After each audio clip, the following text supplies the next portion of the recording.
दुर्दैवानं विदर्भातले नेते आणि मराठवाड्यातले नेते म्हणजे कदाचित अनेकांना वाईट वाटेल मी बोललो तर, पण हे शाळा कॉलेजच्या तुकड्यावर खुश होणार लोक आहे.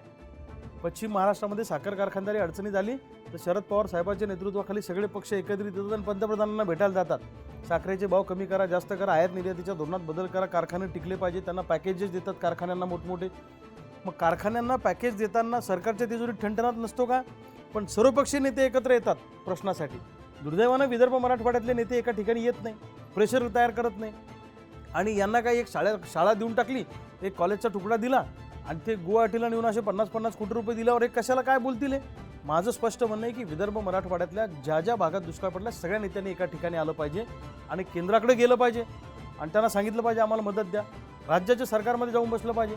यांनी सगळ्यांनी मुंबई सोडली नाही पाहिजे. आता सगळे दौरे झाल्यावर जाऊन बसा मुंबईमध्ये. जोपर्यंत शेतकऱ्याला 100% मदत मिळत नाही तोपर्यंत आम्ही मुंबईतून हलणार नाही, अशी भूमिका का घेत नाही?